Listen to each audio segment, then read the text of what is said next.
ನನ್ನ ತಾಯಿ ದೇವರು ಪಾಪದವಳು. ಅದೆಂಥ ಜಾಣೆ ಅಂತೀರಿ. ಮನೇಲಿ ಏನು ಇಲ್ದಿದ್ರೂ ಪರವಾಗಿಲ್ಲ, ಏನಾರು ಹಾಕಿ ಅದು ಎಂಥ ರುಚಿಕಟ್ಟಾಗೂ ಮಾಡಿಕೊಟ್ಬಿಟ್ರು. ಅವಳ ಜೊತೆಲಿದ್ದರೆ ಬೇಜಾರೇ ಆಗ್ತಾ ಇರಲಿಲ್ಲ. ಎಲ್ಲರೂ ವಿಚಾರ ಮಾತಾಡಿಕೊಂಡು ಕಾಲ ಹಾಕ್ಬಿಡ್ತಿತ್ತು, ಆನಂದ ಆಗೋದು. ಅಂಥ ಮಹಾತಾಯಿ ನನಗೆ. ನಾನು ನಿಜವಾಗ್ಲೂ ಪುಣ್ಯ ಮಾಡಿದ್ದೆ. ಅವಳು ಪಾಪದವಳವಳು ಯಾವ ಸ್ವರ್ಗಲೋಕದಲ್ಲಿ ಎಲ್ಲೋ ಆನಂದವಾಗಿದ್ಲು. ನನಗೋಸ್ಕರ, ನನಗೆ ತಾಯಾಗಕ್ಕೋಸ್ಕರ ಈ ಭೂಮಿಗೆ ಬಂದಳು. ನನಗೆ ಆ ದೇವರಿಗಿಂತ ಹೆಚ್ಚಾಗ್ಬಿಟ್ಟು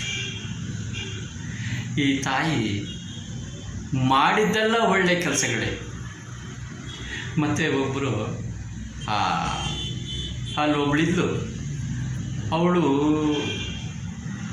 ಸಾಹುಕಾರ ಮನೆಯಲ್ಲಿ ಇದ್ಲು. ಅವಳು ನಮ್ಮ ಅವ್ವನ ಹತ್ರ ಬಂದು ಯಾವಾಗಲೂ ಅಳೋಳು, ಏನು ಹಿಂಗಾಗೈತೆ ಕಣೆ, ಯಾವ ಮದುವೆನೇ ಮಾಡೋಂಗಿರ್ಲಿಲ್ವಂತೆ ಅವಳಿಗೆ. ಎಲ್ಲ ಮಾತಾಡಿಕೊಂಡು ಹೊತ್ತು ಹೋಗೋಳು. ನನ್ನ ಬಾಳು ಹಿಂಗಾಗೋಯ್ತಲ್ಲ ನಂಜಮ್ಮ, ಏನು ಮಾಡಾನೆ ಅನ್ನೋಳು.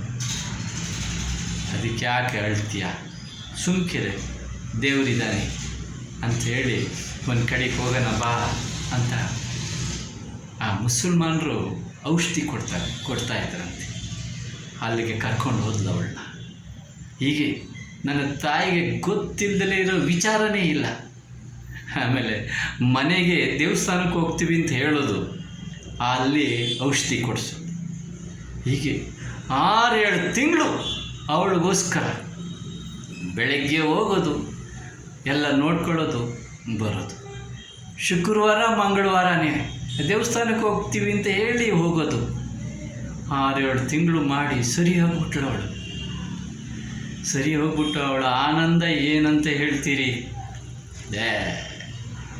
ಬಂದು, ನಂಜಮ್ಮ, ಯಾವ ಜನ್ಮದಲ್ಲಿ ನೀನು ತಾಯಾಗಿದ್ದೆ ನನಗೆ ಅಂತ 10 ಕರೆದು ಮಡ್ಗಳು. ಹೋಗ್ಲಿ ಬಿಡೆ, ದೇವರಿದ್ದಾನೆ, ಚೆನ್ನಾಗಿರ, ಅದಕ್ಕೆ ಯಾಕೆ ಹಿಂಗಂತೀಯ, ಚೆನ್ನಾಗಿರ್ಬೋದು ಅಂದು. ಆಮೇಲೆ ಅವ್ರ ಮನೇಲಿ ಏನಾರು ವಿಶೇಷ ಆದರೆ ಆ ದೇವರಿಗೆ ಎಡೆ ಇಕ್ತಿದ್ಲೋ ಇಲ್ವೋ ಗೊತ್ತಿಲ್ಲ, ನಮಗೆ ಕೊಡ್ತಾಯಿದ್ರು.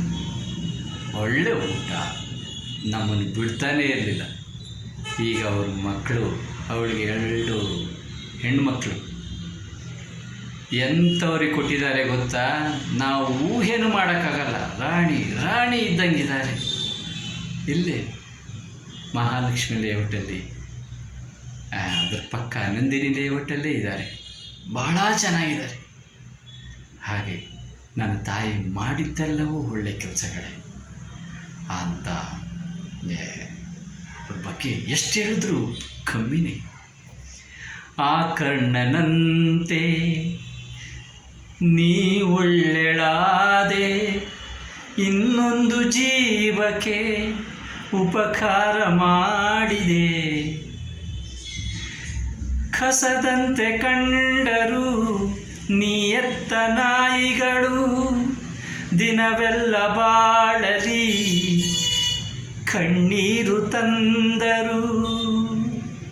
ನಿನ್ನಂತರಂಗವನ್ನು ಅವರೇನು ಬಲ್ಲರು, ಯಾರೇನೆಂದರೇನು ನೀ ನನ್ನ ದೇವರು. ಎಲ್ಲರೂ ಚೆನ್ನಾಗಿರಲಿ ಎನ್ನುತ್ತ ಹರಸಿದೆ, ಎಲ್ಲರಿಗೂ ಒಳ್ಳೆಯದು ಮಾಡಿ ನೀ ಬಾಳಿ ಬದುಕಿದೆ. ಯಾರಿಗೂ ಹೊರೆಯಾಗದೆ ನೀ ದುಡಿದು ತಿಂದೆ, ನಿನ್ನ ಕರುಣೆ ಹೃದಯವ ನಾನೆಲ್ಲೂ ನೋಡಿಲ್ಲ. ದುಃಖದಲ್ಲೂ ನಗುವ ಗುಣವ ನಾನೆಲ್ಲೂ ಕಂಡಿಲ್ಲ. ಹಿಂದೆಲ್ಲ ನಾಳೆ ಸಾಯೋದೆ ಎಲ್ಲರೂ, ನಿನ್ನ ಕಾಲ ಕಸದಂತೆ ನಿನ್ನನ್ನು ಅಳಿಸಿದವರು. ನಿನ್ನ ಕಾಲ ಕಸದಂತೆ ನಿನ್ನನ್ನು ಅಳಿಸಿದವರು.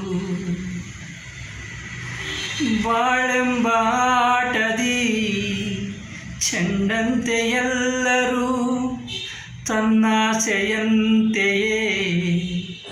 ಆಡೋದು ದೇವರು. ಯಾರೇನೆ ಅಂದರು ನೀ ನನ್ನ ದೇವರು, ಆ ಕಣ್ಣನಂತೆ ನೀ ಒಳ್ಳೆಳಾದೆ, ಇನ್ನೊಂದು ಜೀವಕ್ಕೆ ಆಧಾರವಾದೆ.